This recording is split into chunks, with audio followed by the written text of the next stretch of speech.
Good afternoon and welcome to the May 31st, 2023 regular meeting of the Gates County Board of Commissioners. I am Dr. L. Theoretic, the 2023 Chair of the Board. I'm joined this afternoon by Commissioner Jonathan Craddock, Vice Chair, Commissioner Linda Hoffler, Commissioner Brian Roundtree, Commissioner Emily Truman, County Manager Scott Sauer, County Attorney Philip Pitt Godwin, and Clerk to the Board, Jolitha Chestnut. Commissioner Hoffler will lead us in the opening prayer and Pledge of Allegiance. Will you please stand?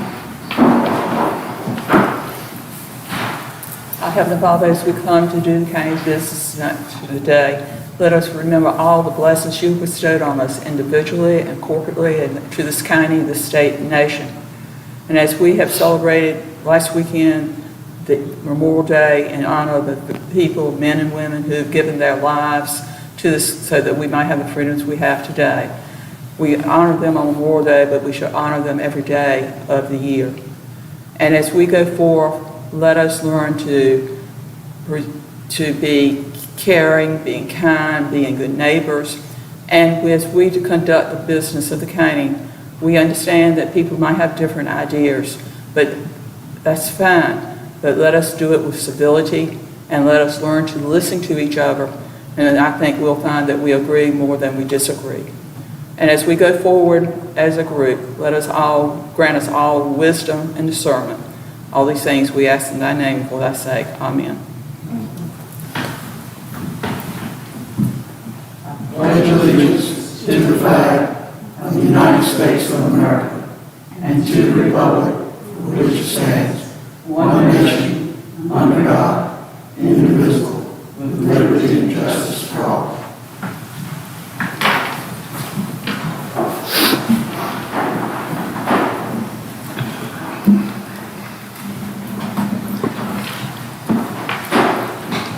We need a motion to approve the agenda. So moved. Second. Motion has been put forth and seconded. All in favor? We have the consent agenda, but there are two corrections to some of the minutes in your packet. Approval of minutes May 3rd. That was a special meeting. Ms. Hoffler, I think you already have it bookmarked. Yes, ma'am.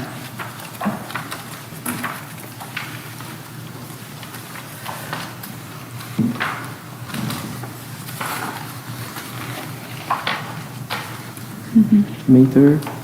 I couldn't I make a what? What happened?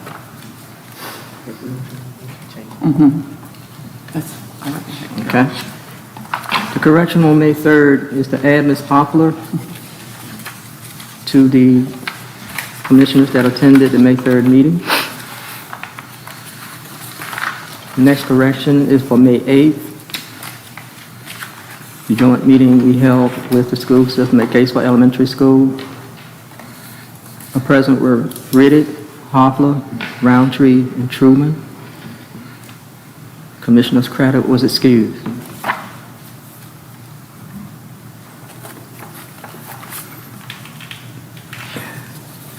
Returning to the consent agenda, with those additions or corrections, I ask for a motion to approve the consent agenda.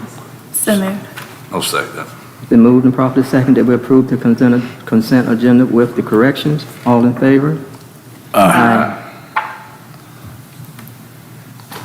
Next on the agenda, public comments. Madam Clerk, do we have any public comments? No, ma'am. Next on the agenda is new business. We have budget amendments. Those will be handled by our county manager, Mr. Sauer. Thank you, Madam Clerk. All three of the budget amendments are brought this evening on behalf of Mr. Smith at the Department of Social Services. Like so many of our agencies, they are working toward closing out the fiscal year and trying to ensure that line items have not run over. And those first two amendments, F2343 and F2344, are their effort to shore up those lines and to make sure they do not run over. The third budget amendment, F23045, is to make a purchase of, I believe it's 20 computers. There were some computers purchased last fiscal year, and I believe his intent is to try to have new technology for each of his staff members. And he has identified funds within the budget that if the board will approve it, allow him to make that acquisition. Any questions for Mr. Sauer?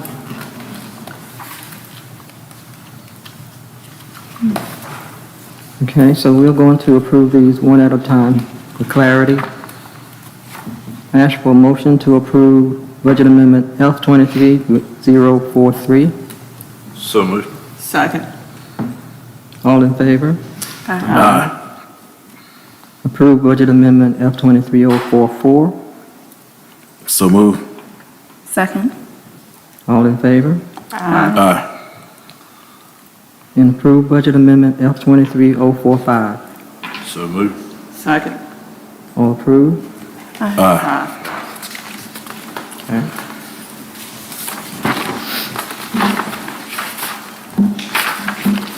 The next item on the agenda,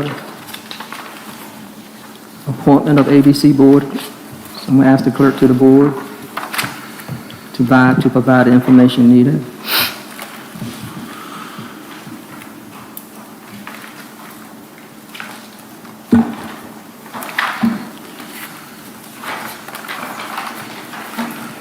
I apologize for not being. Okay, the ABC Board, we currently have Ronald Taylor for reappointment to serve 3 years, but I submitted 2 applications for a Gary Arline and a Loretta Whitehurst.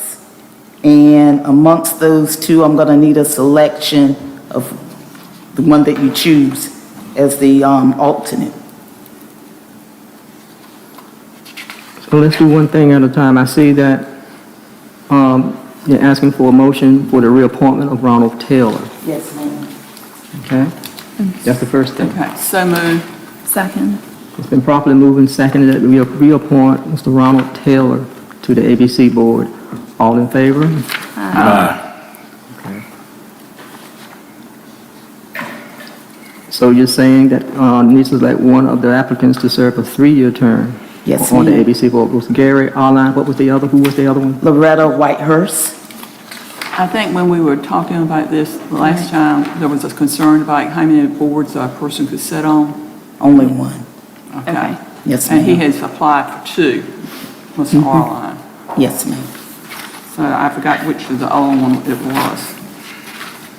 Vacancy. Is he on the other board? This was the one that he selected that he was more interested in, Okay, okay. So he's not on another board? not to the Board of Adjustments. We have 2 candidates, Gary Arline and Loretta Whitehurst. They were in your package the last meeting that we had, so any discussion around this election?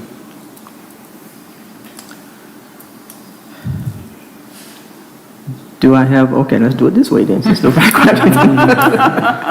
since everybody's quiet today. Let's go alphabetical. Mr. Gary Arline. Are there any votes for Mr. Gary Arline?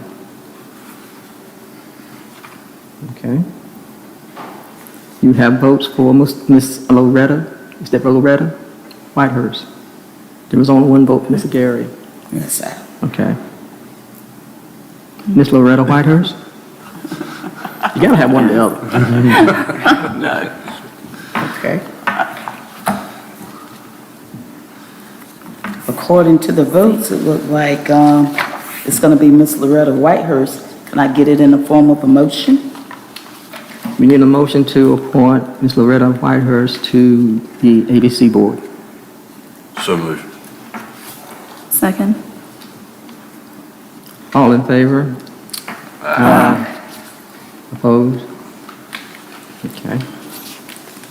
Item E is appointment of Board of Adjustments and the clerk will provide information. I think that was in the packet Yes, ma'am. the last time also. Currently, we have reappointment. I will contact Mr. Arline to see if he'll be interested in serving. So currently, I just need a motion to reappoint Gilbert Jenkins, Elizabeth Hedrick, to 3-year appointments. So moved. Second. Been properly moved and seconded that we approve the reappointment of 3-year term for Gilbert Jenkins and Elizabeth Hedrick. All in favor? Aye. Opposed? And the last page is our current vacancies. I'm going to post it on the website as well as put it in the newspaper. Okay. Okay. And I thank you. And you will send a notice to Mr. Arline? Yes. Okay. All right. Thank you, Ms. Chester. Next on the agenda is the county manager's presentation of proposed fiscal year 2023-2024 budget plan. This will be led by our county manager, Mr. Sauer. You have that in a standalone packet, and you can follow along as he goes through the budget.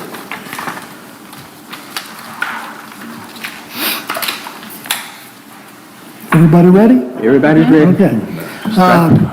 For the audience and anyone viewing on YouTube this evening, the proposed budget has been loaded up onto the county website, so folks have an opportunity to look at that and follow along either this evening or when they review the recording. You know, this was not in my plan a year ago to be presenting a budget. I was looking back at my calendars. The first budget I worked on was in 1985. Ronald Reagan was president, and he was eliminating what they called general revenue sharing funding, which was basically the cash cow for local governments because it came in the form of block grants with no strings attached and was great for building public health departments, social services departments, fire stations, you name it. And my, has the world changed since I last put one of these together. Well, we're glad you're here. Well, I'm honored to be here. I wanted to share a little bit about the foundational work that has helped me on this budget. And number one has been the review of the audit for the fiscal year ended 22. So this is the guide to give the most recent accounting history of how funds have been expended in Gates County. Second to that is the adopted budget ordinance for fiscal 23, which is our guide for the fiscal year that we're operating in and provides a current baseline of programmatic support and expenditures. Where things have gotten just a tad bit challenging is as we've attempted to track reports in the audit to the budget ordinance, which is our foundation, to our financial system. And it's not to say there's anything awry, but over history, things change. When you look at the budget summary that follows the pie charts, you'll see a rating of various different departments. Well, those departments in that particular list match what's in the audit, but the financials that we've used over the years do not subscribe to the state's what we call chart of accounts, where when you go into any jurisdiction, 4100 is the governing body, and then it goes down to the manager's office, the finance office, the tax office, and for whatever reason, we have not always followed that chart of accounts. So as we've tried to track things. It's really taken a little bit longer to just make sure we're riding the correct horse at a time. I mentioned in part of the budget message about sales tax and how those receipts are recorded.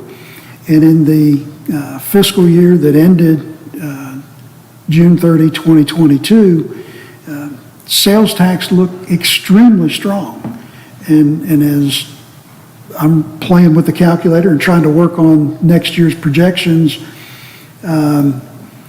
seeing that strength gave me great confidence in what I might recommend for sales tax. Well, as I've been encouraged by our new finance officer to verify a few things, within our line items for revenue, there were a couple of items that the auditors chose to aggregate together with the sales tax, some hold harmless monies that come from the state, and a small amount of money from the reimbursement for the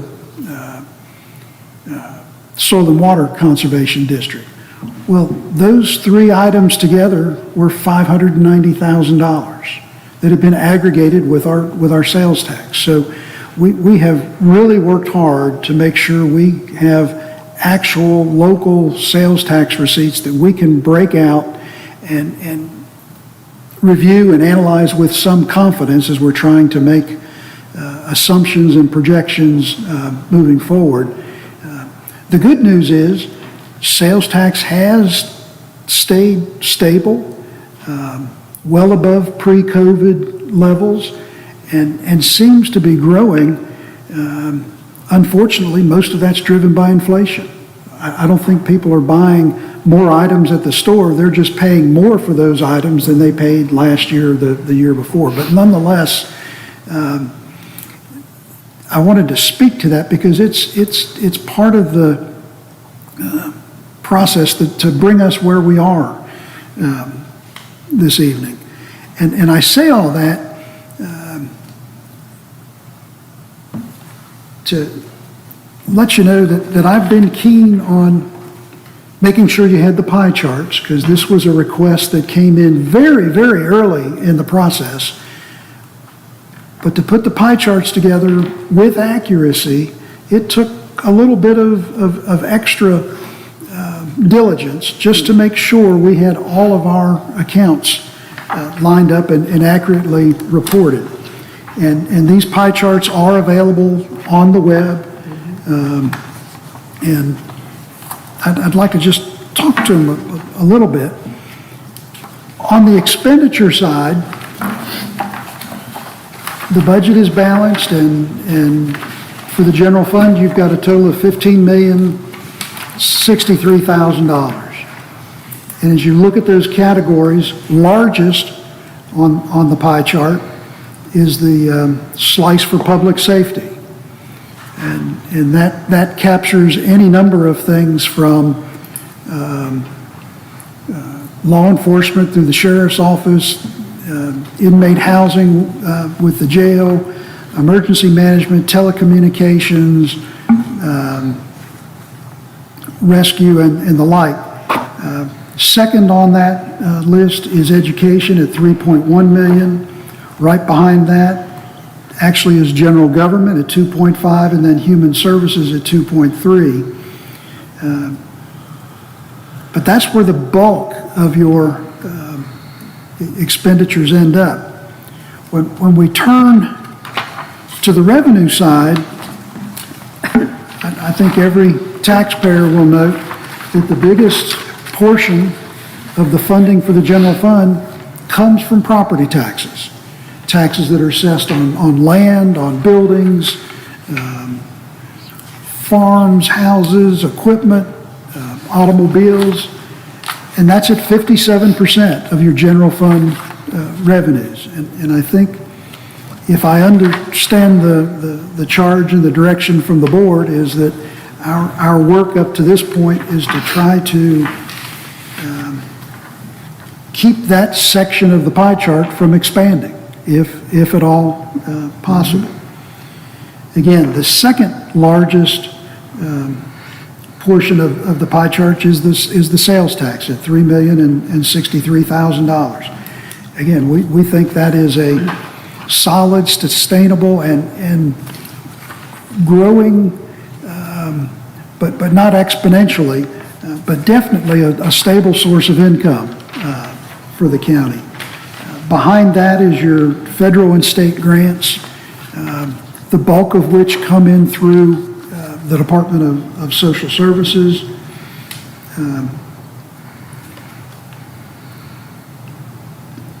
Next on the list would be appropriated fund balance, and that includes mostly debt service payments that have already been committed for this year. But I wanted to speak to the one that has changed the most from the budget the board adopted 12 months ago to what we're looking at this evening, is it's kind of a purple color, interest. We have budgeted that at a figure of $500,000, which is significant, especially when you look at the chart midway down. The figure that was used for FY23 was $15,000. And chances are, as with most local governments in the last 3 or 4 years, interest income has been nominal, if not non-existent, and for some jurisdictions, it's even been in the negative, depending on what type of investment interests were used. In Gates County, we have the benefit of a lot of strong stewardship by this elected board that have protected that treasury, that positions the county now to take advantage of the interest rates that are available to us. A little over a week ago, Mr. Robertson and I met with the vice president of an organization called the North Carolina Capital Management Trust, an institution that Gates County's been a member of for probably 20 years. They handle probably the largest portion of liquid assets for local governments in this state, and they are rated by the state treasurer's office as just about the safest way to go. Their most recent quarterly report indicated that the yield on their funds is 5.11%. The yield on our current funds sitting in our checking account, which is where most of our funds are aggregated, if I'm correct, I think it's 0.034%. The county has an opportunity to capitalize on the markets that we are experiencing, and I think with confidence and safety and security that we could move forward. It comes at a really good time. And but for this growth potential in investment income, I'd probably be painting a little bit different pie chart picture, and that big blue one on top would probably be a little bit larger. I mean, that investment income is significant. And you might say, what has changed? Well,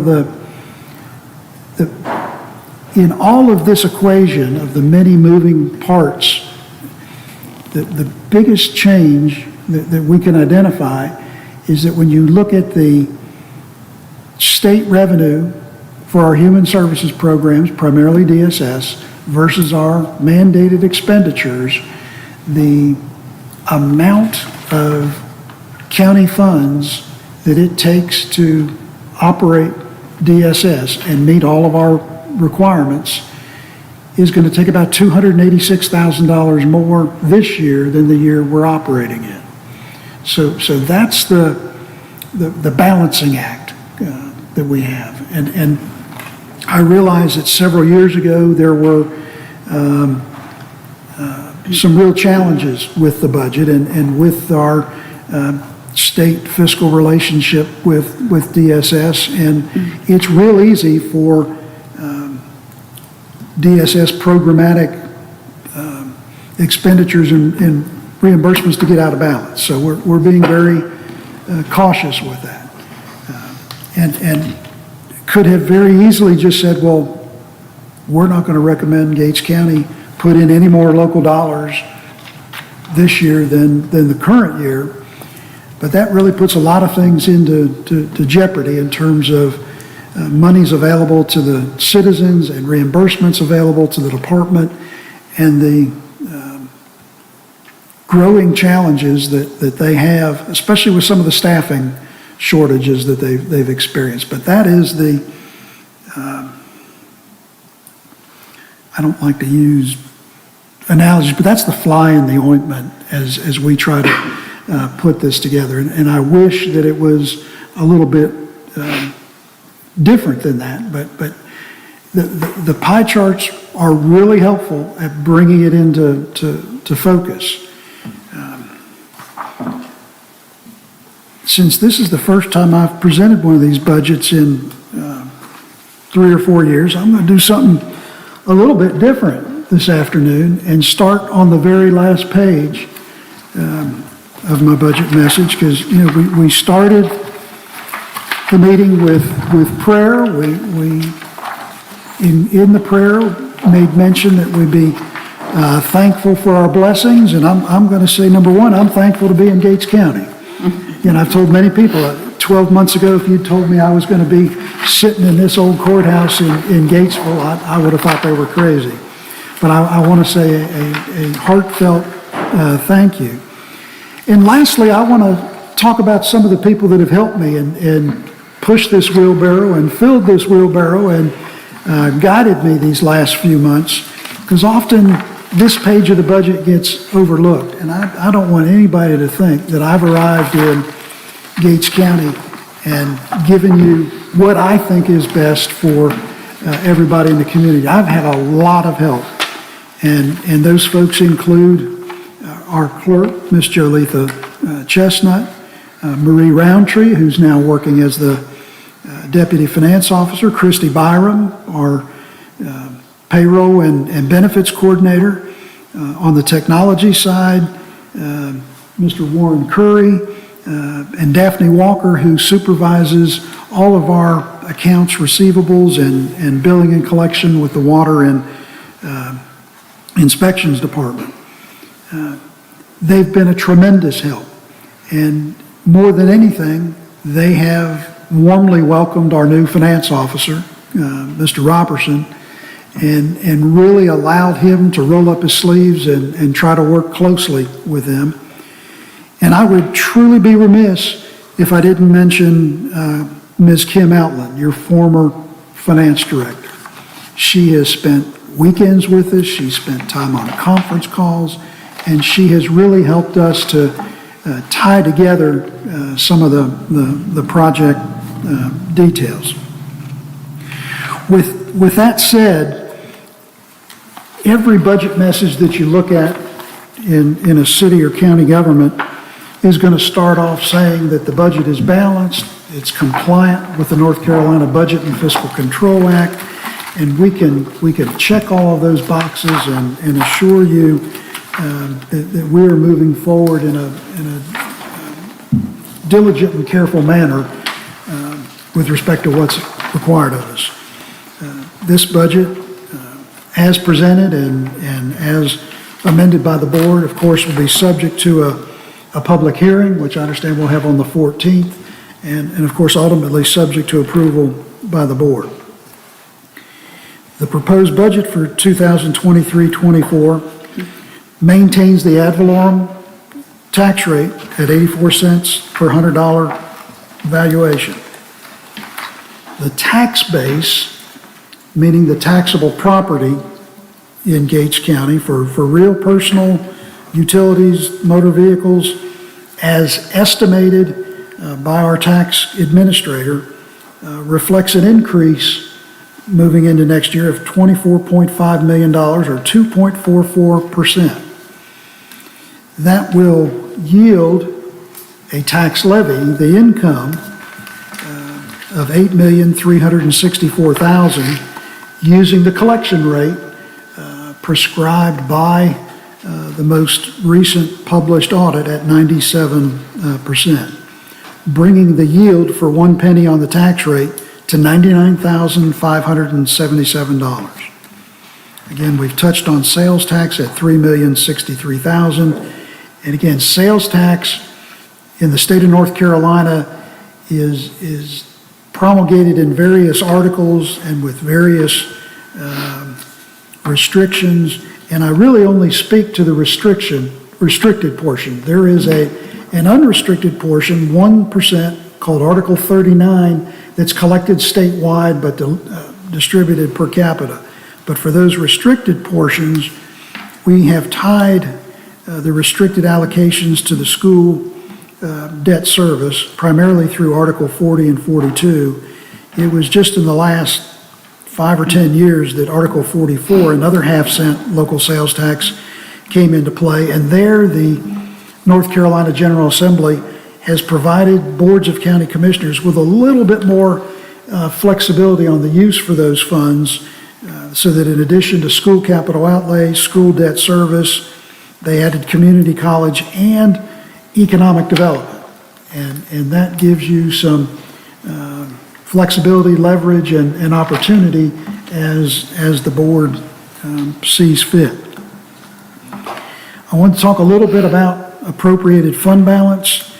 When the budget, as proposed, the appropriated fund balance recommendation is $808,000, primarily to make the final payment on the county's radio project. That's a loan that was financed through Southern Bank.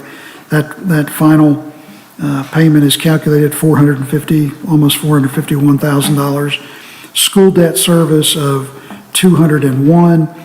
And as all of the transfers came together, and the transfers are really accounting mechanisms.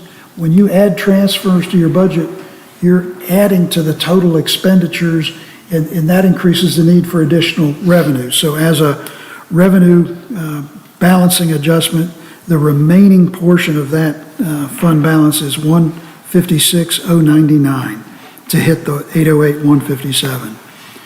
In fiscal 22-23, the budget ordinance had $897,353 appropriated.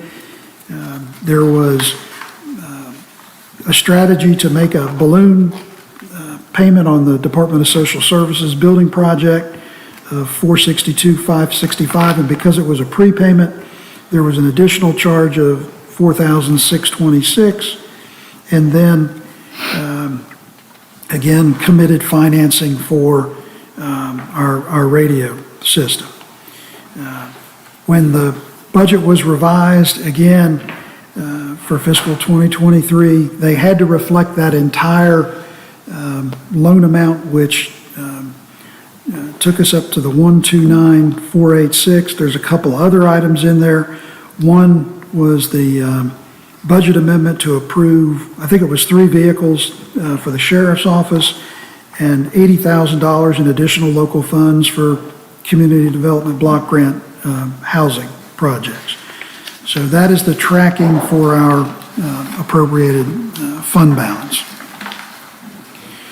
Again, I won't spend too much more time on the revenues because we covered that with the pie chart, but I think as you're talking with your neighbors or friends or want to lay this on the coffee table at home, I think the pie chart is an excellent tool for helping to provide a guide to what revenue you have available, and in many cases what revenue you have very limited availability for you.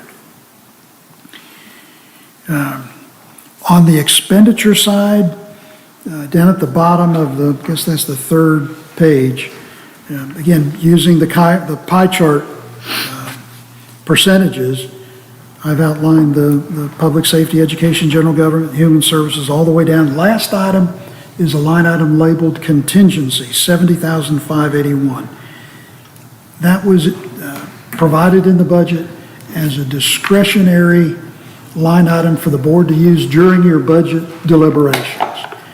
It happens to be just a little bit more than necessary to fund a 2% cost of living for all staff.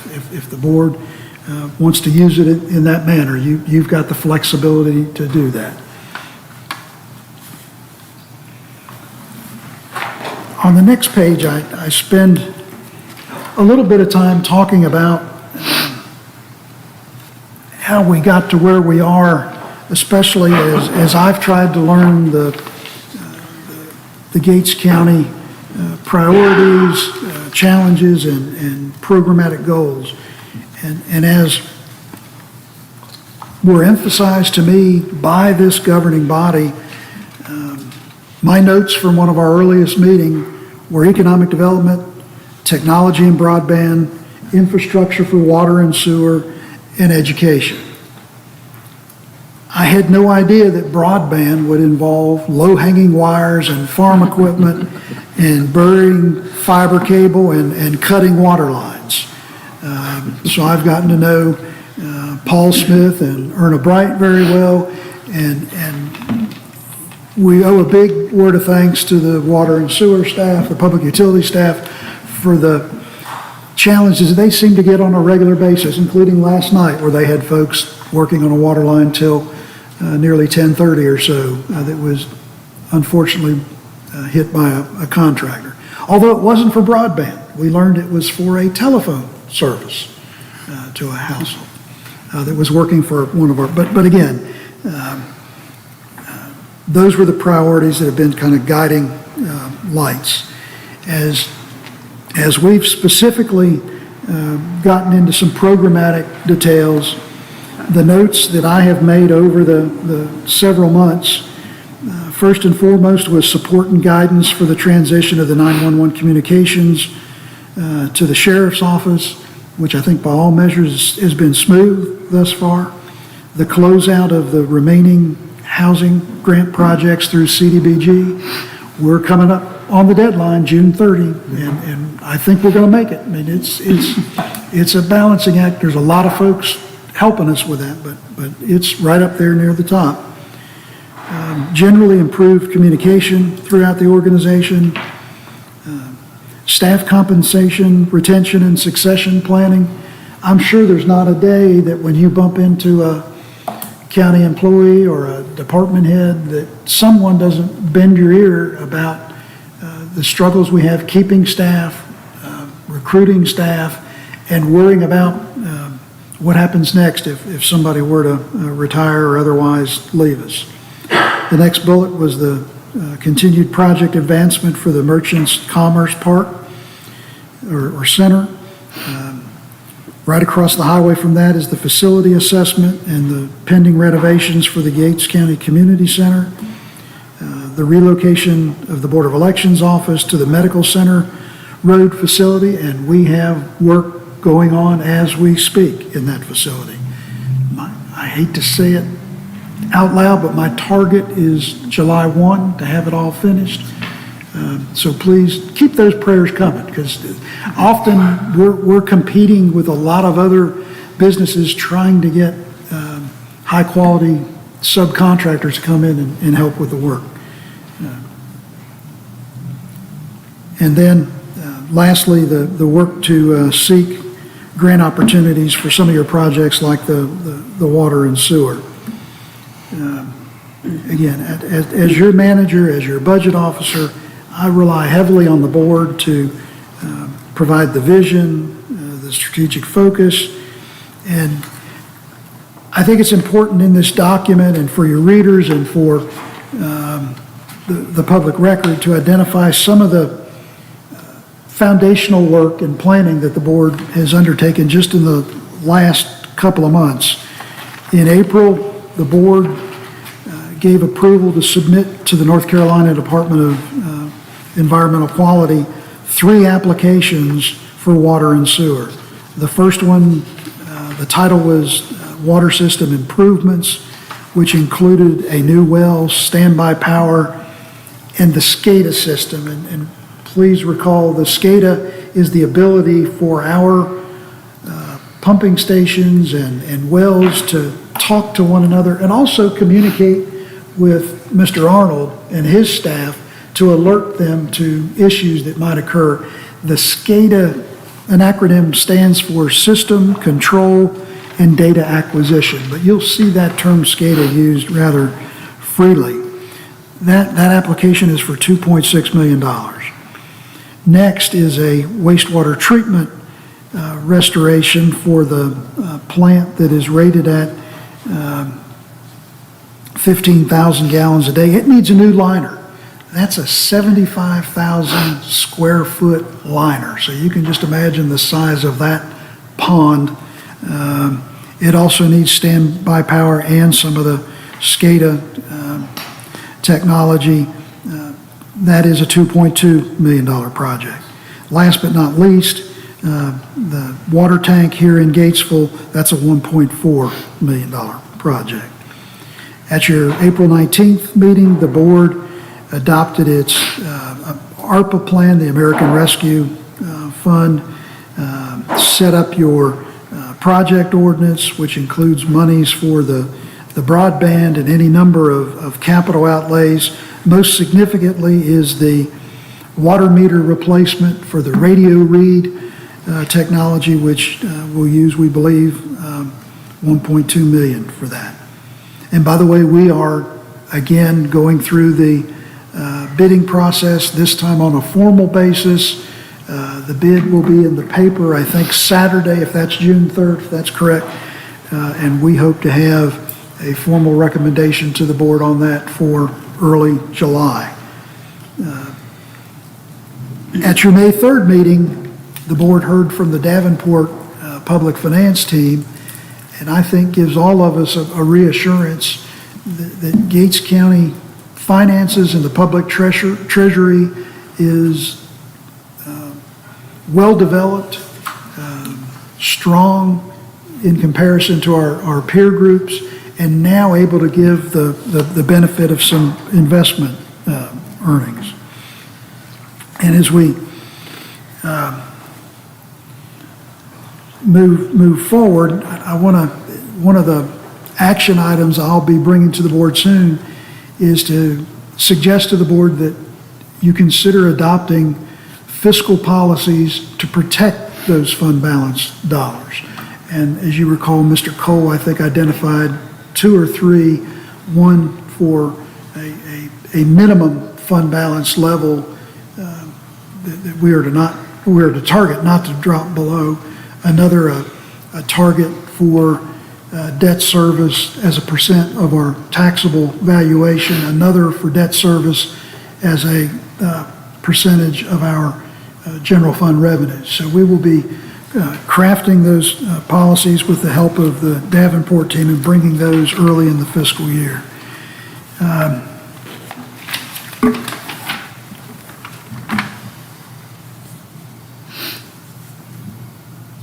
When you're the county manager presenting a budget, the trickiest question that an elected official can ask you is, Mr. Manager, how many positions do we have in this budget? How many positions do we have in Gates County? And thanks to Christy Byram, we've tried to nail that down for you, because counties have different approaches to what positions they count or don't count. In this particular case, when tallying up, if a surveyor from a statistician in Raleigh were to call and ask, how many authorized positions do we have in Gates County, the number would be 91. But when you roll in, as I would suggest, to capture the essence of our organization, I'd suggest we include cooperative extension. Those folks are actually university appointed through NCA&T and North Carolina State University, but they are partially funded by county tax dollars and play an integral role in so many parts of the organization. And I really think at times it's a disservice not to count them as part of the team. They don't receive a paycheck from Gates County, but part of their check is funded with dollars from Gates County. But the number of authorized positions that's being proposed for July 1 is 97. To the best of my ability, the number of positions presently authorized in Gates County is 99.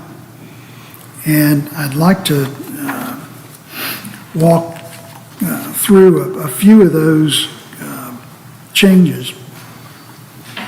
And there's no simple way to describe this, but there was a reorganization of county administration, county finance, the fiscal role with the water and sewer functions that was implemented back in August, I believe it was. And in the course of developing this budget, and some of the changes have taken place, as you know, in the last couple of months, the description I'm giving is that I am very carefully unwinding some of those changes. In the finance area,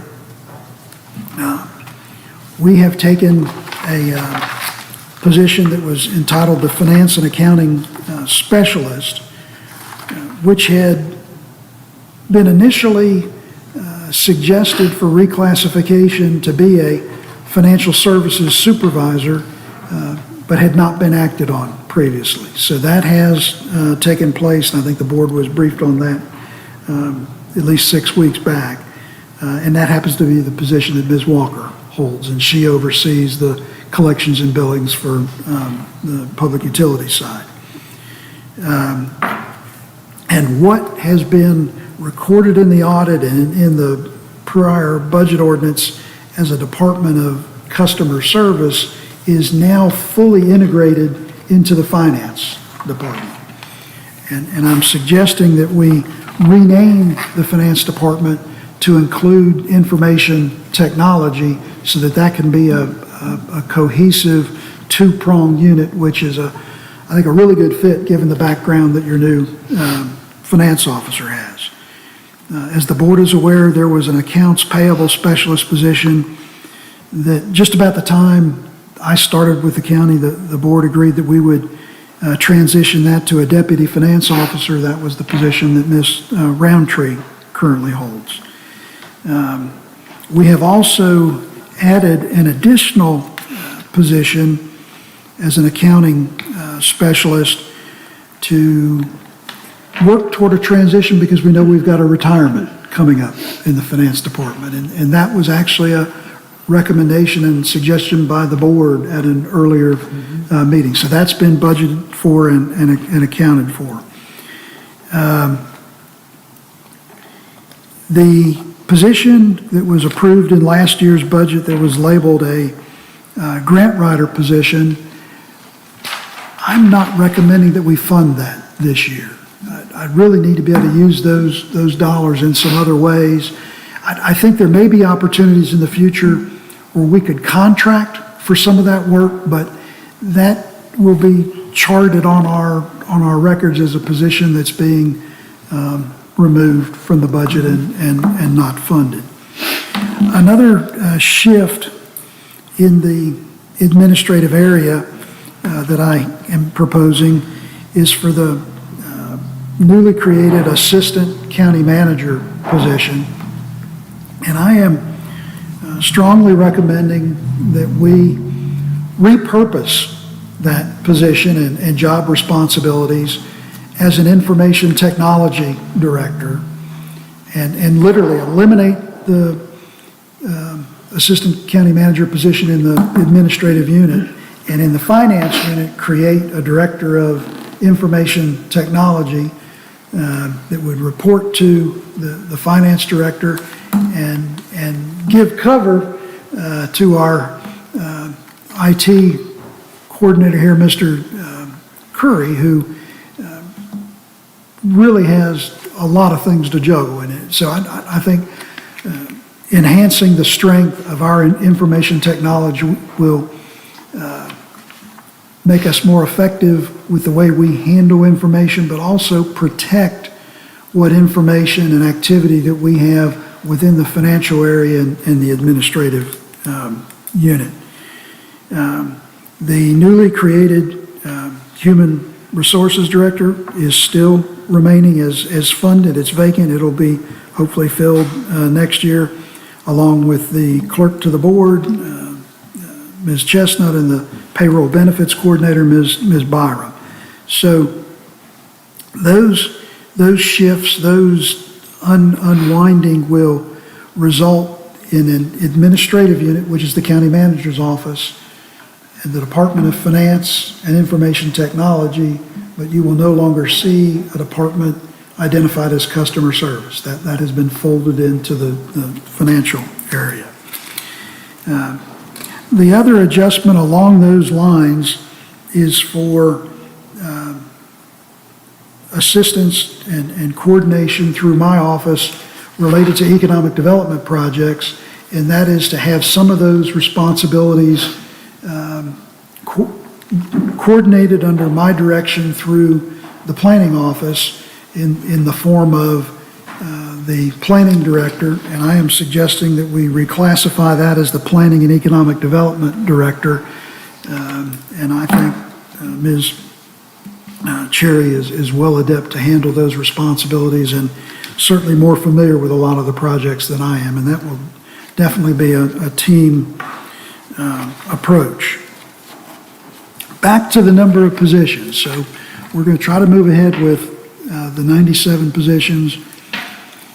The payroll for Gates County is $6.2 million. When you spread that out over 12 paychecks, it's about $510,000 a month. That includes your salaries, your FICA, your retirement contribution, health insurance, dental and life, the benefits provided by the county. You are the board of directors for a fairly significant corporate entity. The health insurance component of those payroll costs for next year is $835,000. It's about a 4.2% increase. I've mentioned in my narrative that you received yesterday that the retirement contribution, which is mandated through the state system that all counties participate in, is an amount of almost $528,000. And the formula that's used to calculate that every year has been adjusted on an annual incremental basis. And for the year we're about to enter, for those positions we call regular county government, the retirement system contribution based on that person's earnings is going to increase from 12.15% to 12.91%. And for those individuals who work in the sheriff's office and law enforcement, their contribution rate for retirement is going up a full 1% from 13.04% to 14.04%. So those are all elements that have been folded into our budget. And again, we did not apply a cost of living in this proposed budget to give the board complete flexibility, but there is adequate funds, and believe me, I know it's not what staff are hoping for, but if we're trying to meet all of the different responsibilities, mandates, and not put an additional burden at this time on the taxpayers, 2% is what we've got to work with. And again, I will reemphasize that the sales tax projections are extremely conservative, which is definitely a good thing. And I owe that to Mr. Robertson, because I'm the first to tell you, can I just move that just a little bit? And William has put the hammer down 2 or 3 times in my office and said, let's hold tight. We've got 3 months left in this fiscal year. We get a quarterly distribution from the Department of Revenue. We just received the distribution for January, February, March. the revenue for sales tax receipts for April, May, and June, we will not see until the 1st of October. So I think as we look at some options and really take a long game approach, it'd be worth our time and our patience to give it a little bit more study and see how this economy holds. The things that I see on the national news worry me as to the effect that may come down to the local governments. You know, everybody watches the stock market and then the discussions about the debt limits. But if we can see those issues in Washington resolved, however that plays out, hopefully our economy will be stable and we'll see a steady and maybe even a growing sales tax projection. But for right now, we've kept it as safe as we think we should. So there's been no successful effort to tweak that up just a little bit. You know, William hit my arm behind my back. But I'll say that at another point in time, the board may want to revisit that.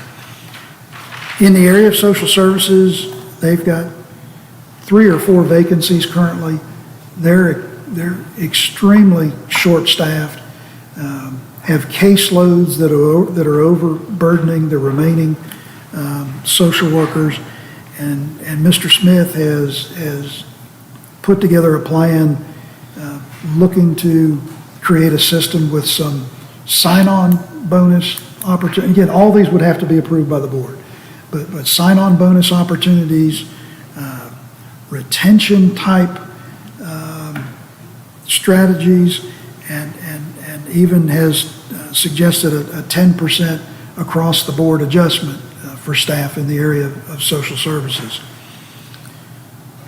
As I mentioned a few minutes ago, the fact that the equation of state reimbursements versus local dollars required to keep the programs running at DSS is going to consume, we believe, $286,000 more dollars of local tax money. We're between a rock and a hard place on that. There's the newly approved and soon to be implemented Medicaid expansion program, which will add quite a bit of workload to the staff at social services. We saw correspondence this week of some extra money, but it's coming in so far small quantity. I think one number was 35,000, the other figure was about 51,000. It's not a lot to work with given the challenges they're going to have. So I just want to have this discussion and lay it out on the table so that the board has some things to think about in the coming days before our work session. On the public safety side, there was a regional multi-agency study of salaries for certified officers and other levels within the various organizations, from the highway patrol to the ALE officers to city and municipal police and all levels of county folks, from a sheriff's deputy to a corporal to a sergeant to captain, lieutenant, all the way up through the ranks. And there are a series of recommendations to try to keep us competitive in the market that they're all facing. And they brought their recommendations in a couple of different tiers, and I'm not suggesting that we try to work toward the highest tier, but the tier that appears to be within a range that's competitive for the market for law enforcement still averages out to about an 18% boost in salaries. And again, without raising taxes as of July 1, I don't know where you get the money to pay for that. But if our sales tax estimates prove to be very, very conservative and hopefully get proven to be wrong and the economy goes north, you might have a window of opportunity to make some decisions that you could feel comfortable would be sustainable. Because that's really the challenge is when you attempt to compete with the market, try to get salaries up, and then if you, in subsequent years, don't have the funding to sustain that's very problematic. So I really believe it would be worth all of our time to at least give it through this next quarter, April, May, June. We'll have those numbers 1st of April or maybe the second week in April, but it's early, in October. You'd have, I think, data to examine, to think about, to test, and make a decision if you're comfortable for something that could be implemented, say, January 1. So I share that to say I think they are reasonable given what we're seeing all over eastern North Carolina. I know it's everywhere, but eastern North Carolina is positioned where some folks find it easy to go to a larger market, whether it's Greenville, Virginia Beach, Raleigh, and we risk losing some good people. So I hope that we will be patient and try to work to where we have some better information.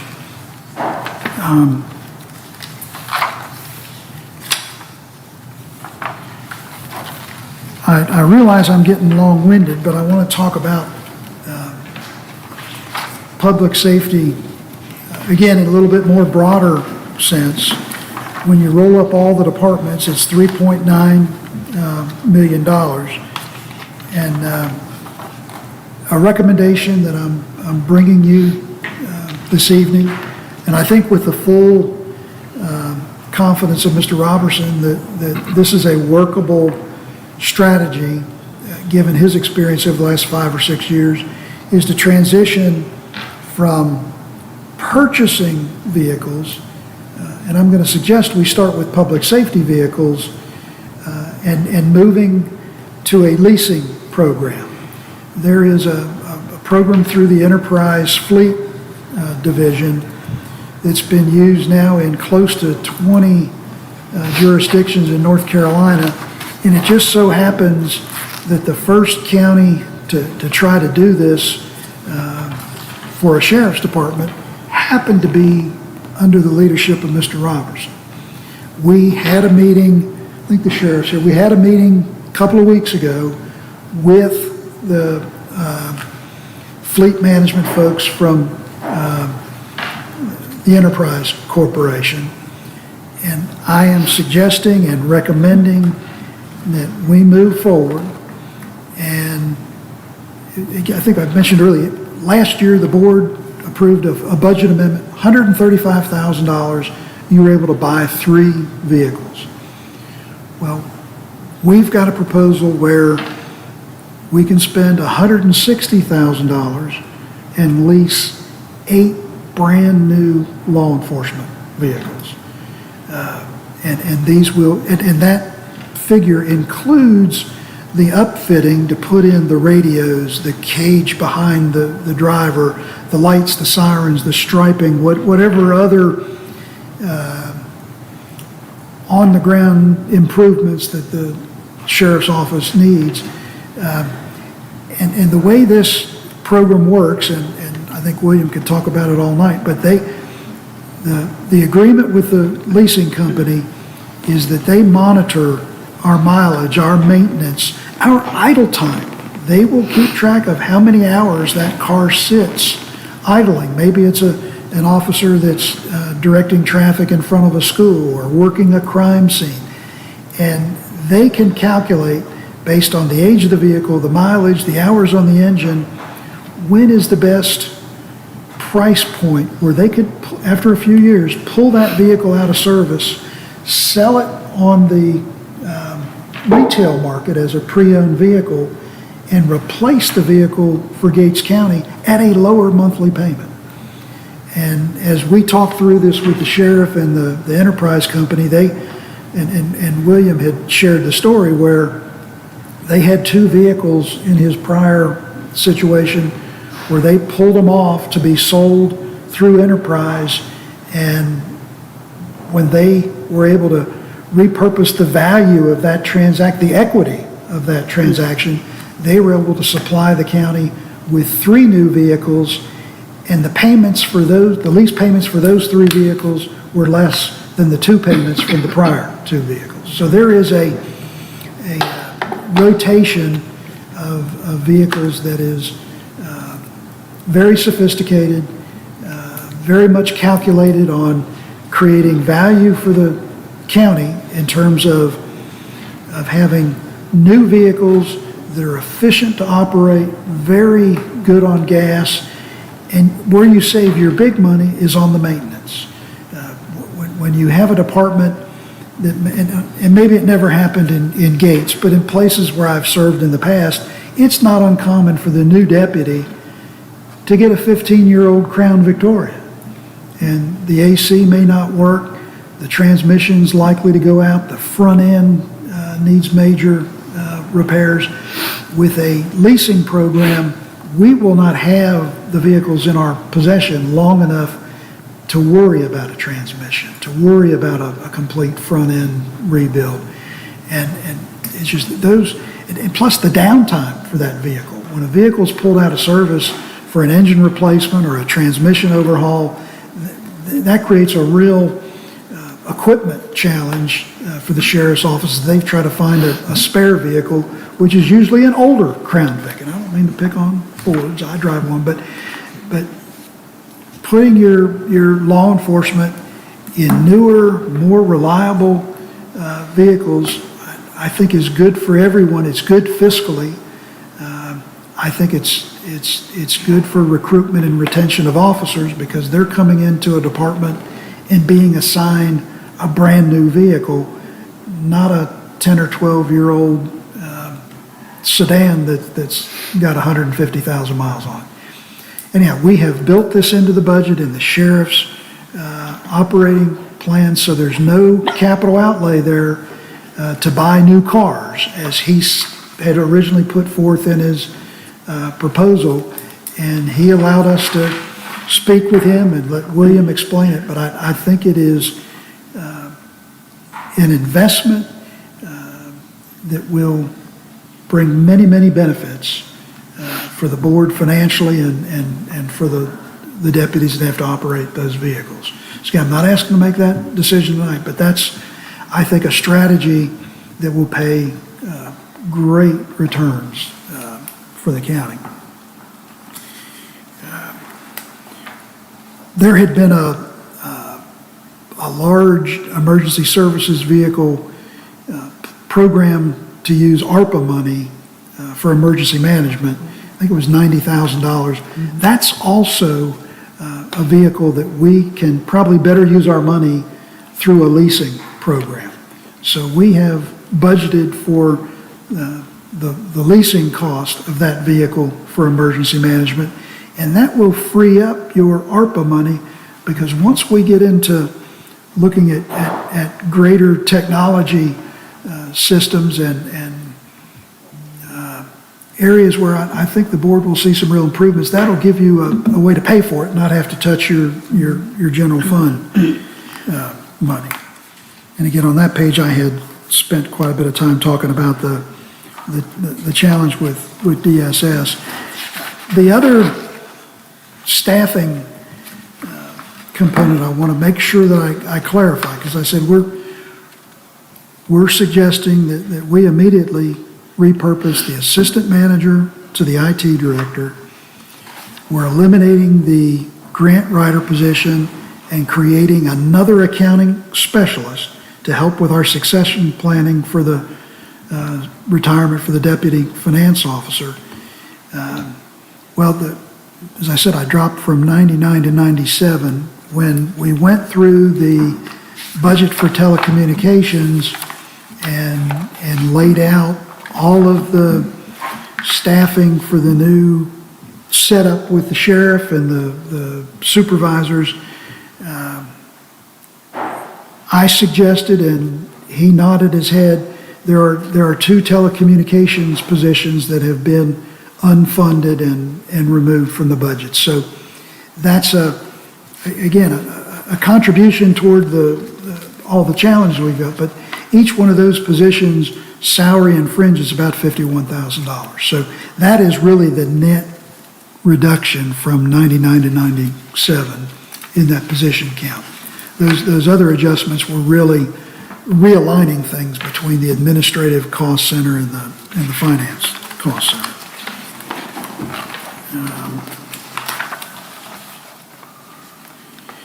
Last but not least, let's talk about school funding. In so many counties, school funding is where there are great challenges. Sometimes it's fast growth and the need for new schools, and other times in this part of the state, we have the challenges with the lack of the large growth in the tax base.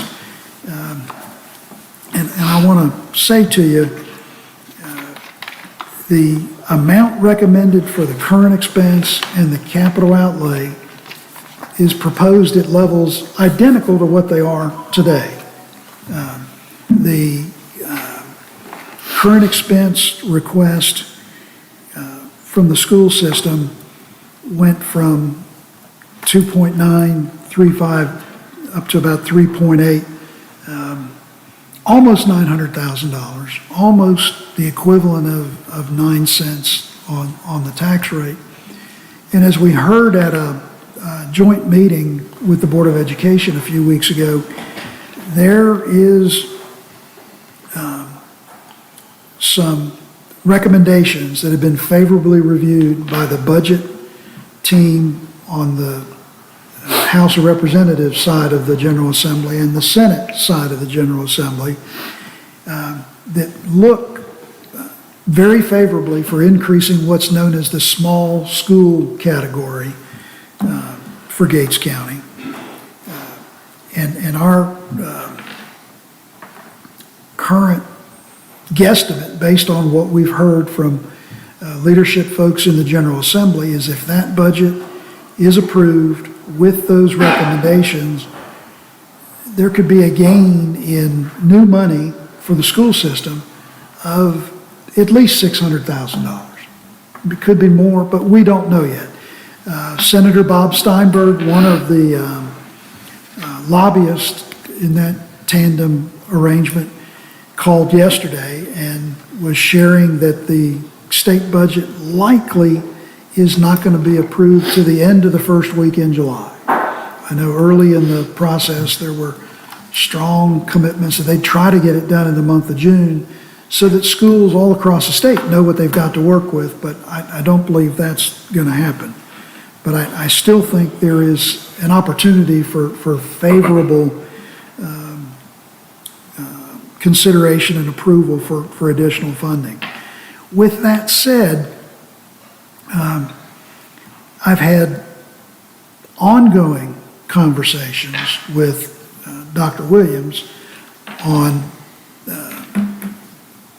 all sorts of aspects of the budget and where things are headed, and some of this came out of the report from the financial team with Davenport, indicating how well the county has planned and how fortunate we're going to be in less than 3 years when that debt service is zeroed out. This county has guarded its treasury and not taken on extensive debt, which is easy to happen. And where I think you've got the opportunity for some real success is the continued cooperation like we're going to see on the additions at the high school and the renovations at the Gatesville Elementary School. And I provided some narrative in your message that was sent out last night. And at the joint meeting with the school board, we heard just a little bit about it. But those additions on the, as I understand it, mostly on the front side of the high school, are $9.8 million coming into the county as grant dollars, no local match. And that's a tremendous benefit to our governing board that doesn't want to have to borrow money. The Gatesville renovations are quite a bit less, 1.7 million, but these monies are made available through the education lottery. There is I forget the term, critical needs, I guess it is, or needs-based capital funding that to be administered has to work with the cooperation of this board. And the board, back in December, approved 2 capital project ordinances whereby all of that lottery money is going to flow through Gates County so that we can do the fiscal reporting and distribute the funds that'll go to the architect, to the engineers, and all of the other related costs for these projects. And this was part of my learning process in working on the budget, and I think speaks well to the way the Board of Commissioners and the Board of Education have planned, and also speaks well to the way the county's former finance officer, Kim Outland, and the school finance officer, Ms. Pittman, had worked and laid the groundwork. And when Mr. Robertson came into the county, there was a folder waiting for him from Ms. Outland. So you will be seeing probably a lot of activity related to that as that project unfolds. And I share all of this as background because of the conservative strategies used by the board, you've been accumulating these restricted dollars that would typically be maxed out on debt service in a lot of other jurisdictions. But as those dollars have paid down the debt and are restricted only for debt service or capital outlay, they are accumulating and can be used with this board's approval by the Board of Education. If, and that's a big if this board were to entertain a discussion with the Board of Education to try to consider providing a one-time, non-recurring appropriation of funds and not using local tax dollars, not using the general fund, you've got flexibility within your, what's known as, in accounting terms, your Fund 29. It's the School Capital Reserve Fund, which when the year closed, June 30, 2022, our audit reflected it was $1.908 million. Our estimate for June 30 this year, I think is $2.063 million. And there is more money being transferred into this year. In your restricted sales tax, you'll see the Article 44, 825,000 is going in there. The monies that came through Article 40 and 42 can only be used for school capital outlay and can only be used for school debt service. And you're the only ones that hold the key to be able to release those funds to the Board of Education. The other lever that the governing body has that it can pull is that if the Board of Education were to receive those monies, whatever the amount is, and want to transfer those monies from a capital outlay line item to an operating expense line item, that can be accomplished only by affirmative voting by this board. So that would be a mechanism, an avenue, a channel that the board could consider if, through your dialogue with the elected school board, were to want to consider a concept like that. Dr. Williams and I spent some time back before that joint meeting outlining the framework for a memorandum of agreement to protect both parties, to memorialize the agreement, and to have provisions that if the county were to transfer some school reserve capital outlay money and allow the money to be converted into the operating funds, and the state takes action to bring a much larger figure than any of us had anticipated, that money can be reverted back to the county because it wouldn't be needed because they've got the state money to cover it. So your I don't want to call it risk, but your decision is covered, that you're not just giving anyone extra money. I mean, their capital outlay request was 1.8 million, I think it was. Or no, excuse me, 1.3 million. And again, the appropriation recommended is 200,000, and that follows the tradition and the practice that Gates County has used for any number of years. And I dare say, as you have a dialogue with your colleagues on the Board of Education, there may be items that you'd want to talk about that you could find a commonality of interest to maybe try to support. But you're fortunate because of the good work and the good stewardship that you not only bring to the board, but some of your predecessors have brought that have created opportunities that a lot of counties don't have. And I think the fact that your debt is extremely limited, your reserves are strong, and your restricted school capital outlay is well-funded. And the other thing I'll mention is that there is a report from the State Treasurer's Office where they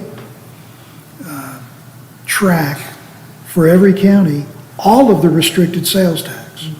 And part of what they want to know is, can we demonstrate, can we document, can we identify that all of those restricted dollars have been used appropriately? And I think we won't have any difficulty going through that exercise. The most recent report that I'm aware of was shared with me by Dr. Williams just a day or so ago.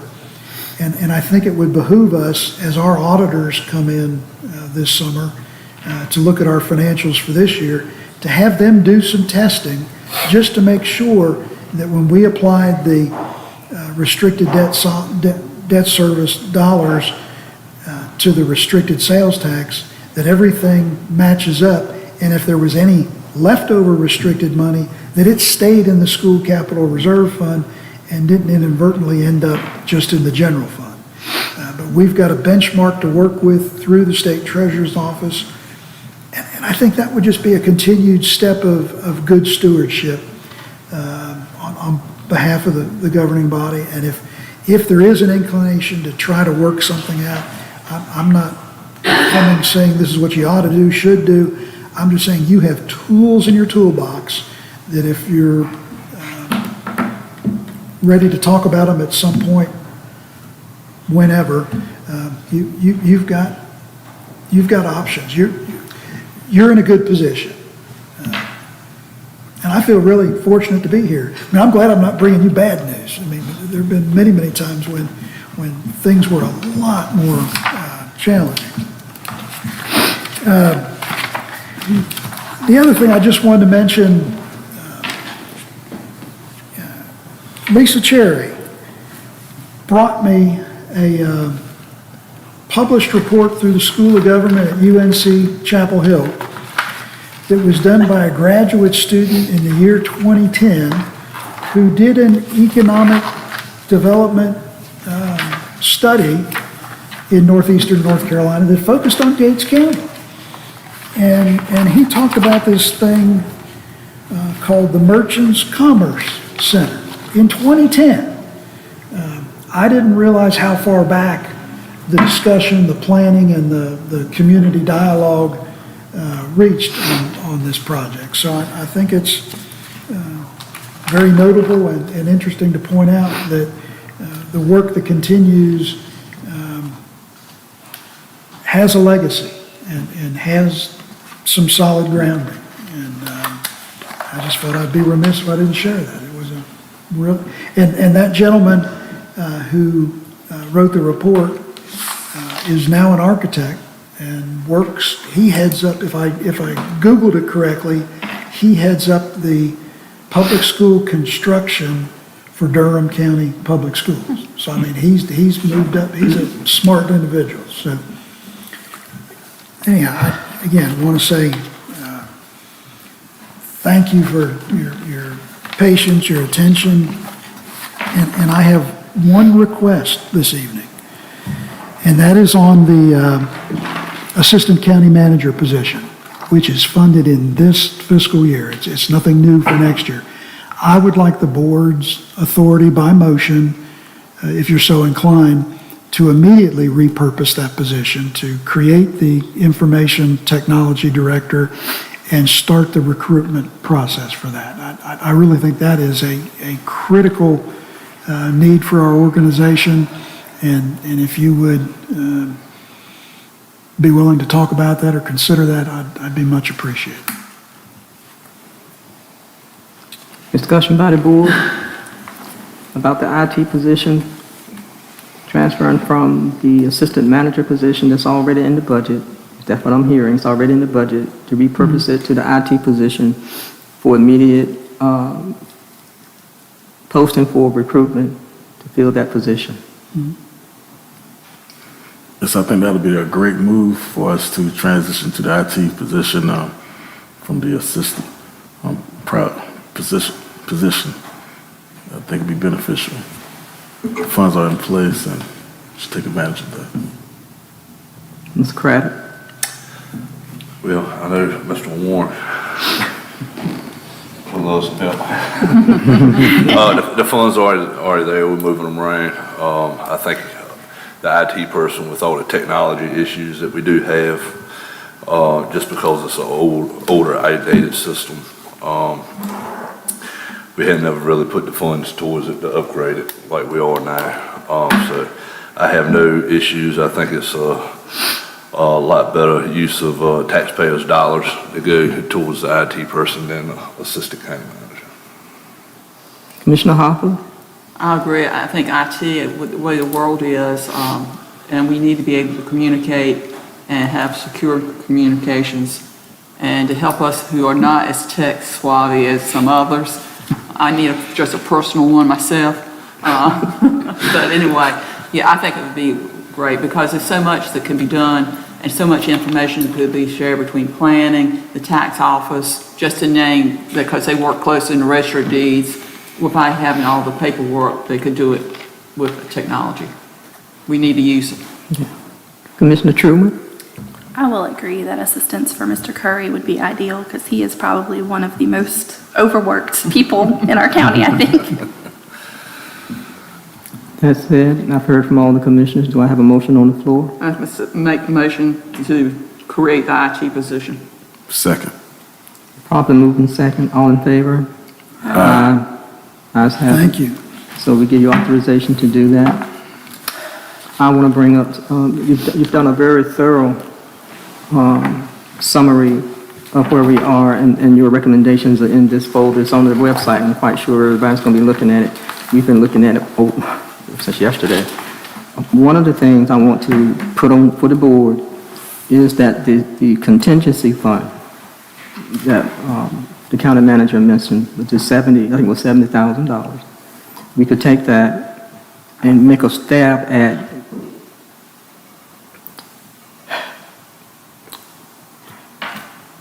a COLA for our staff with that money, 2%. I know it sounds like it's not a lot, but it's better than nothing right now. Also, I'm asking the board about repurposing or reallocating that fund for the staff. Discussion. Commissioner Truman. Yes. So I agree that the staff definitely needs to be acknowledged. certain departments in particular. We look at the sheriff's office, we look at social services, Department of Social Services. 2% is a start, but I kind of want to discuss maybe the tax part a little bit before we decide that, as far as the sales tax increase that we've had that we're talking about possibly maintaining. And mentioning that it could potentially be because of inflation, which is a possibility, but also looking at, in the past several years, we've had 2 bakeries that do really well start up, Sugar Shack and Batter Up, and other smaller bakeries that are functioning as well. We've had another Dollar General come to Core Peak. I believe that sales tax increase is legitimate. We have added businesses. People on the Core Peak side are no longer going to Suffolk. They're running to Dollar General. Those are legitimate changes that I believe are going to be consistent in maintaining this sales tax increase. And I get we're talking about the 2% increase, but I feel like the increases go in play here if we're looking at it across the board. We have the 10% request. We have the sheriff's office request for increase for their employees. These men and women in these particular positions are constantly encountering the public in some unsafe situations. And 2% for these people, I don't think is going to retain them. I don't believe in my heart of hearts, based on some conversations that I've had, that 2% is going to be something that is going to work with retention. That's just my personal opinion. Like I said, I do think it's worth considering these new businesses with the tax increase. January can seem not too far off, but January can also seem pretty far off. Inflation is there. Inflation is affecting them now, and it may still be affecting them in December and January, but it's affecting them now.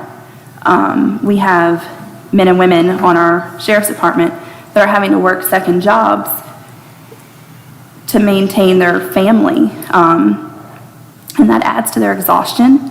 That can affect their performance. It can lead to burnout.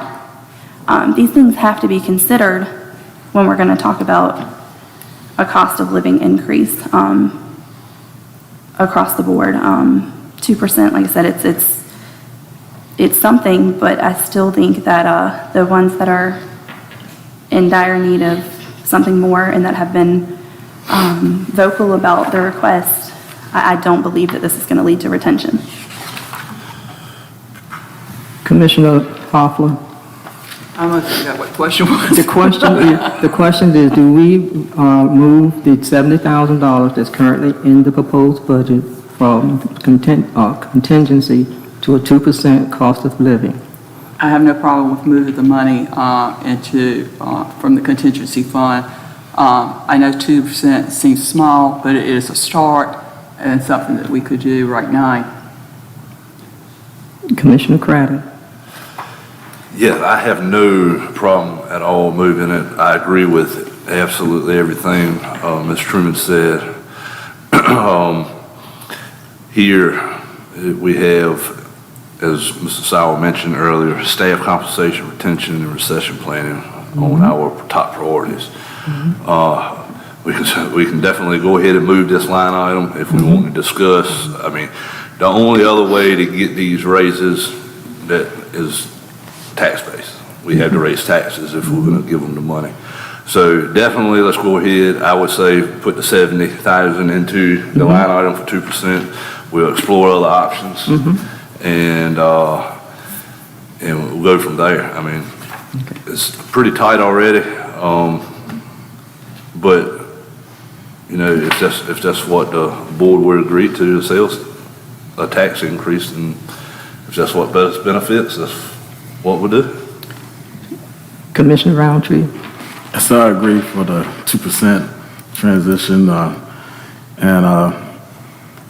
2% may seem low, but we can reevaluate like recommended by our county manager, you know, after we can receive the numbers in October, and perhaps we can move forward then of increasing if it's feasible.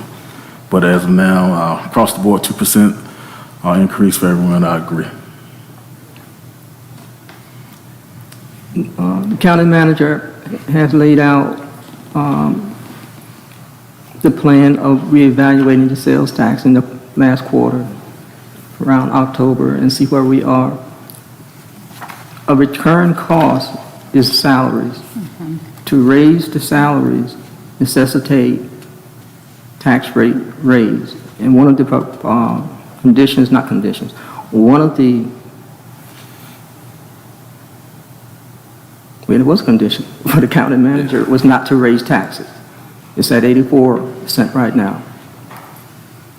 We still have succession planning, we still have recruiting, we still have staffing. We know about competitiveness across the board, not just in North Carolina, but across the United States. If you look at the national trend, you look at the state trend, a quarter of state employees have vacants right now because of compressed salaries and things of that nature. We encourage the county manager and the finance director and his team to continue to look at where we will be in 3 months, just like you proposed. We're going to take this proposal and we're going to go through it again. But the question on the floor was, do we repurpose that $70,000? So I need a motion. I'll make a motion to move the 70,000 contingency into a COLA increase of 2% or 2.1, whatever it ended up being. A second. And properly moved in second that we use the contingency fund that's proposed in this budget into a COLA. All in favor? Aye. All opposed? Ayes have it. Now, as we look through this budget that we all received last night, yesterday, and listening to Mr. Sauer, he's speaking on behalf of his team that's done a very good job with the proposal. We're not going to forget about compression of salaries. We know it exists. As you hire new people, they usually come in higher than the people that's been here. That's across the board, not just here. We also know that our staff deserve better, more pay for the work they do. The challenge is, where do we get the money?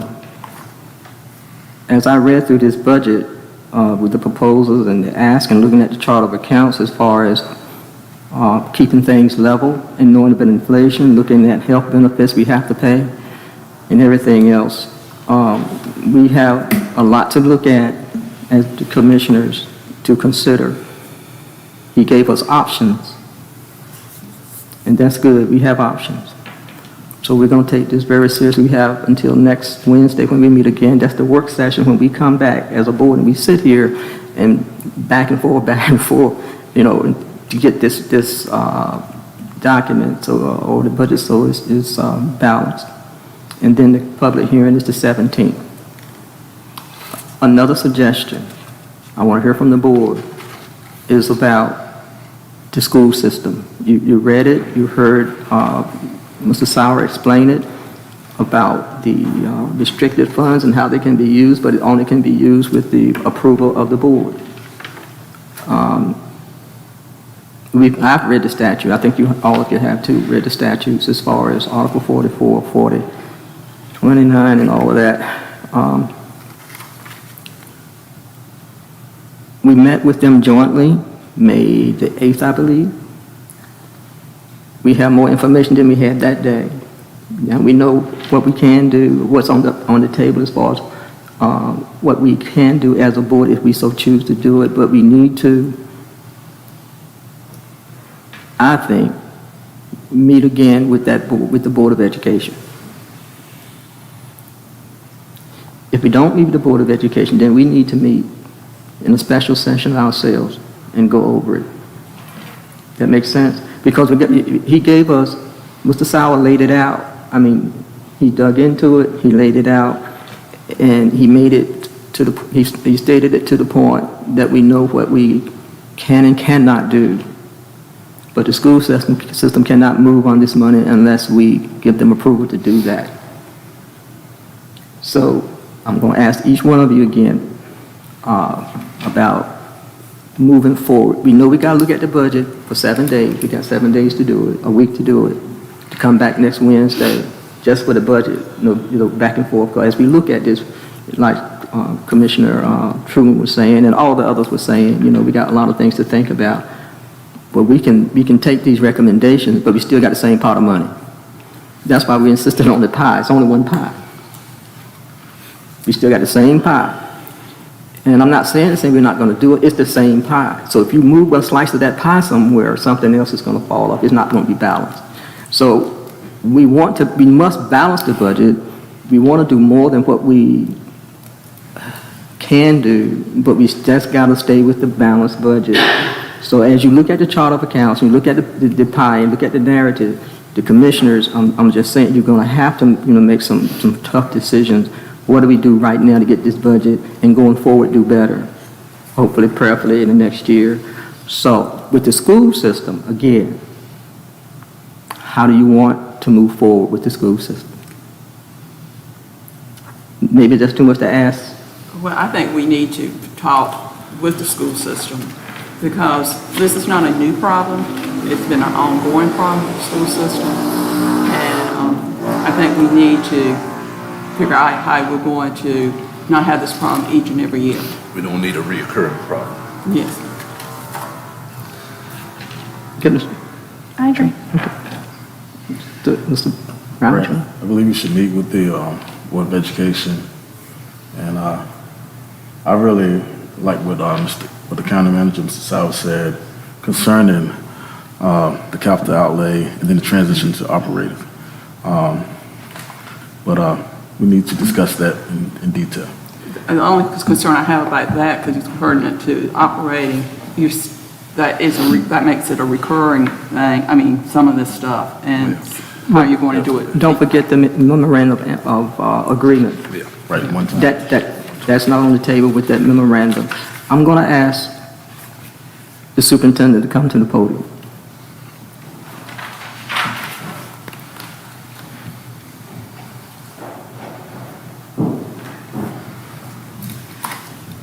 When is your next board meeting? Monday. Ooh. Okay. I'm sorry. Monday. Night. Monday is, what's the date? June?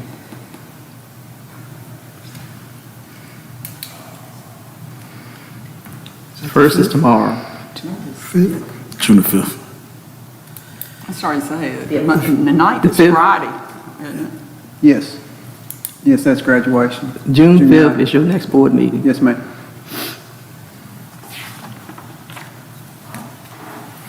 At what time? 6 o'clock. Now, with that board meeting, we are going to recognize our Teacher of the Year and Volunteer of the Year. So that'll be a pretty special occasion. May have some people from Raleigh show up just to have some special recommendations, special recognitions for our teachers. We would like to meet with the school board if we could before your regular school board meeting. Is that possible? I'm listening, somebody's talking in my ear. We would, see today's Wednesday. I don't think we'd have time to call it. Okay. Need 48 hours. Right. And you can call it Friday. Special meeting, 48 hours notice. Y'all don't, Would be better than Tuesday. I'm just asking, when would be better? I'll say I have the opioid convention Tuesday through Thursday, so I'm going to be out next week other than Monday.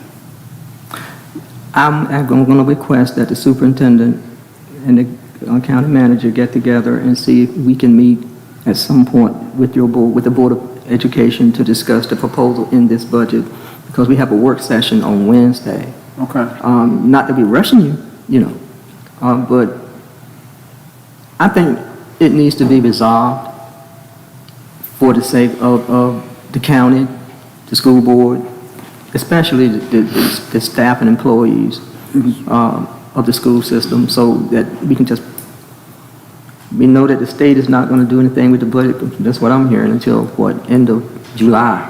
Right.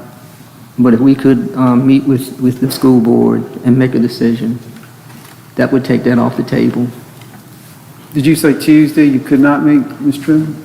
I will be leaving Tuesday afternoon and coming back Thursday for the opioid board. What about Tuesday morning? Monday, I can't do Monday.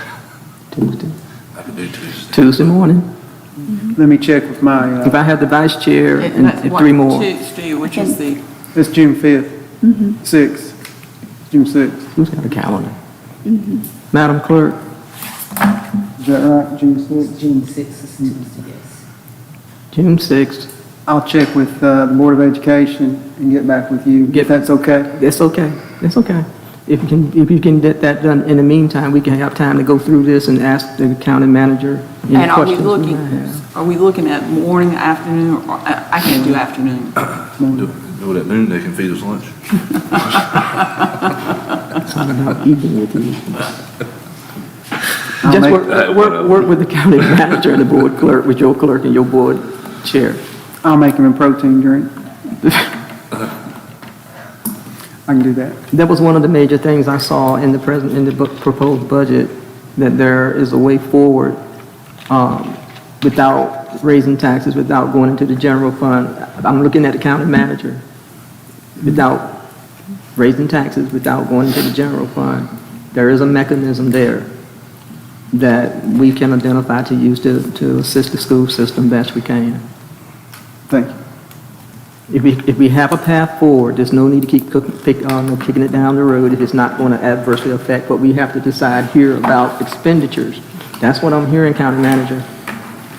Okay, so the other decision we have to make about the proposed budget, this will not go into expenditures or revenue. So if we can get with your board in that memorandum and explain it, and for all of us, or whoever can attend, can sit and say, okay, and just be done with it. As far as the commissioners, with this situation right here, the current situation. Right. So if we're saying on a Tuesday, say what, 9 o'clock in the morning, what location would you want? Where would you want to meet? How about here? Here? I think it'd be great. Because, yeah, let's meet here. Yeah, we can just set a table up right here and Listen, have a right good there, conversation. like before, I think that'd be great. Okay. Yeah. So County Manager? I'll get back with you. Okay. I'll call you tonight. Okay, that's good. Yeah. Okay, thank you. Yeah. Appreciate it. Thank you so much. Appreciate that. So we're going to wait for a phone call and email from the clerk about the tentative meeting with the school board. The only thing on that agenda will be this situation here. Okay? There's not going to be anything else on the agenda except the school board situation. I'm not going to call it that. I'll let the board clerk call it proposal. So we can take this out of our consideration here. It's not going to affect, I'll make that quite clear. What we're considering is not going to affect expenditures or revenue. Okay? It's a tool that we have that we can use. The other things that we went over, I took a lot of notes, but I'm not going to go through them. I encourage the board to really go through, look at this budget, and remember that pie. That's why we asked for the pie chart. There's only one pie. We don't have two pies, just have one. And it's a juggling act, and we are very serious about, and I could hear it in his voice, and I've watched him work on this budget, he and Mr. Robinson and their team. In putting this together, we have to have a plan, a balanced budget by June 30th. And there's some things I think we can hold off on for 3 months, see where we are, go back in. That's what I'm hearing from the county manager and from Mr. Robinson. And going forward, we're going to make some statements as we work toward a plan, budget of some tools that we hopefully put in place so that all the departments can see a difference in their appropriations from the county, so that they can work smarter, not harder. And front of mind is compensation. It's everywhere. We have to make some moves to make sure that we can pay people for what they do. And let me just say this before I ask the commissioners for their comments. It doesn't do us any good to give raises and they can't be sustained. It's a recurring cost. It's not just putting it in the budget. You have to sustain it. If you don't have a mechanism in place to sustain it, then down the road you're going to have to reduce a RIF, layoff, or whatever. We don't want to do that. You really don't want to do that. And I'm going to say this publicly. I thank the sheriff for his spreadsheet. Very professionally done. I still have it. Trying to frame it through. I may give you a call, ask some questions. But we take it very seriously what we're trying to do for all the staff in the county. And I'm going to ask the commissioners to give brief updates on where they are and what they've done, or just say whatever is on your heart to say. But I will say this, because I'm not going to do any updates. I have enough to do with this budget. People don't recognize the people who take out the garbage until they don't take out the garbage. Remember that. Everyone's job is essential. So I just want to put that out there. The staff, the employees in this county are very, very important, whatever they do for this county and for the citizens. Nobody misses the garbage man until he doesn't come. Then the phone rings. Brad, I want to thank you and your team last night when that telephone line was cut and it hit, not telephone line, the water line was cut because it was laying a phone line. And they jumped right on it. They sent out the notice. They worked, 10:30 last night? And he was on the job first thing this morning. Thought he was going to take the day off. Nope, there he is. So I know the board's going to say something about that, but I just want to say thank all the staff this fiscal year for what you do and what you're going to do. And it's not taken lightly. It's just not. But remember, we only got one pie. Commissioner updates. Commissioner Roundtree. Good evening, everyone. Have a Trillium update. June the 5th, in New Hanover County, the Wilmington area, the Healing Place will be open. The Healing Place is a 200-bed facility, 100 beds for women, 100 beds for men. This facility is going to offer rehabilitation for those who have substance abuse issues.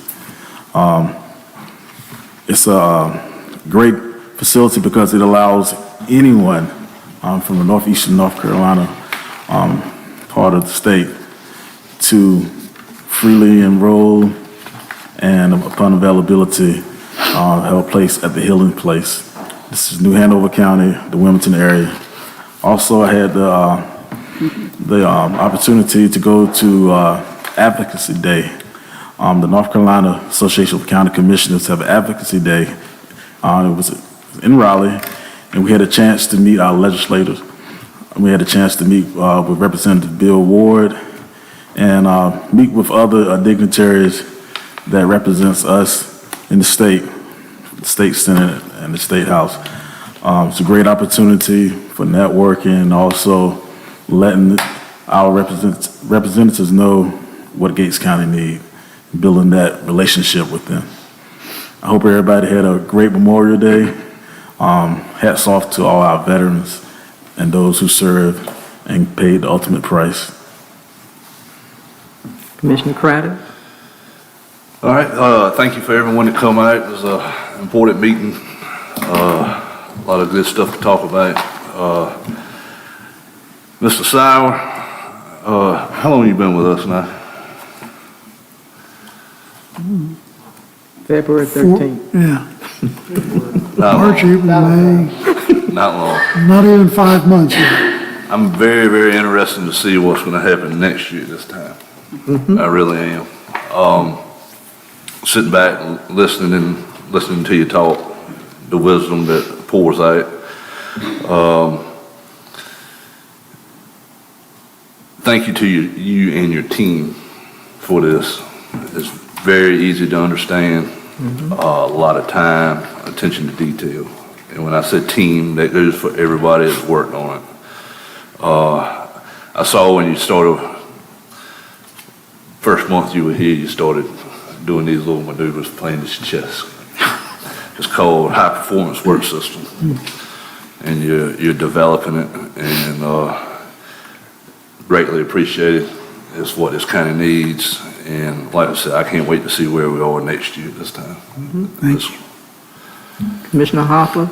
And I thank you, County Manager, as well. I am a visual person. I think the charts or pie charts are very eye-opening. And I would say that we will try to do the best we can to, as Dr. Riddick has said, every county worker is important. Some get more publicity than others or more visible, but they are all important. I would just say that on tourism, Chanel Nestor was here the last time we met in May.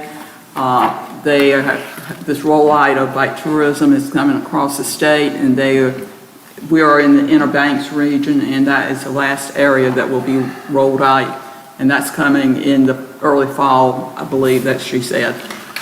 So that is moving forward, and also we're looking at things that we can do here ourselves to promote businesses and opportunities for businesses here. PCG, convenience sites and all, you will see some upgrades on some of those coming up. A new housing shelter is been put in, I can't remember, it was Sunbury or Gates now, but it's one of those two. And a new compactor is going in as well. So you'll see some changes there. Always trying to improve our business model there, and we're looking into maybe looking at another contractor for hauling. Also with Albemarle Commission, we're in budget time as well. Everybody's in budget. And that is trying to make sure, the ARC funds are disappearing, the COVID funds are disappearing, and how to maintain our level of service, because they do that, Meals on Wheels, they do a variety of programs. So, how do you continue to fund those? And I think we're in good shape, and we'll be able to, but, it's challenging on a lot of different levels this year with the budgets for nonprofits, for government agencies, the COGS, for the convenience sites and everything because of inflation. And I know there is, all across the country, there is labor shortages, vacancies. If you want a job, you should be able to find one at this time. So we have to look, salary is one part of a employment, but there are also all things that causes people to come to a job. And you might not go to the one not always take the one that's highest paying, how safe you feel, how the working relationship you have within the people in your department. There are a lot of things that contribute to our desire to work at different places. But anyway, I think we're at a good place. We're moving forward, and I'm looking forward to the next year. Oh, and I want to thank Mr. Arnold, the Senate Code Red, who eliminated a lot of phone calls. The leak was on the east side of town, which it was up Daniels Road, Desert Road, up there in Fort Peak. So thank you. Commissioner Truman? I want to piggyback on that with Mr. Arnold. I was dispatching last night, and I will say we did receive a good couple of dozen calls, but everybody was very happy to hear that you were proactively out there and trying to get ahead of the situation before it got any worse. So I will say that there were a lot of happy citizens that it was restored last night instead of waiting until today. And then also, Mr. Sauer, I do thank you for this. I will probably be sending lots of emails and asking lots of questions in the next week, as I will not be here at the meeting as I'm out of town. So I'm going to be sending a lot of questions your way between now and then. Okay, thank you. Mr. County Attorney? I would just like to say to Mr. Sauer and Mr. Robinson, this is what a proposed budget should look like. I haven't seen one in a long, long time. Y'all did a lot of hard work to get here, and it's very encouraging to see. I want to thank the team that worked with Mr. Sauer and Mr. Robinson. I think you've been here a month, 4 weeks, I think. You can tell by his sleepy looking, you know, he looks like I think he sleeps here, to tell you the truth. But I thank you for coming on board. Mr. Sauer has been fantastic. Every day that starts with Y, he says, happy for whatever that day is. When I heard that on the phone, I thought, okay, what's wrong now? But thank you and your team downstairs and the finance team. Thank the citizens, thank those in attendance. Be patient with Gates County. Not only are we preparing our water and wastewater and broadband, we're preparing our that's an infrastructure. Your staff is an infrastructure, and it has to be updated like everything else. And technology is job one right now, because Ms. Chestnut's going to have some work to do when we start spending that ARPA money, put everything in the cloud. And the last time I looked, the only cloud we had was in the sky. I think we got one coming, or Mr. Corey, we got a cloud coming. Get us ready. Thank everybody for coming. Thank you, Superintendent, for showing up and sitting through our budget meeting. And we look forward to seeing you. If you can arrange it on Tuesday, just work with the county manager and the board clerk, and we are going to hopefully put this to bed. I encourage the commissioners again, I remind them, when you start really going through this budget and you have questions like Commissioner Truman just said, please send them to the county manager. Don't send them to Mr. Robinson and his staff. Go through him. He probably can answer the question. If not, he can get the question answered instead of just, they have day work to do. Please just go through the county manager. And that's what the departments too. If you have questions, start with the county manager. And we're here to listen. We may not understand what you're asking, but I think we will. But we don't want to give you false hope when we don't have all the pieces together. That pie got to come together. So everybody got 5 different set of eyes on it. So work together collaboratively, and we thank you again for coming. I need a motion to adjourn. So moved. Second. All in favor? Aye. We are adjourned.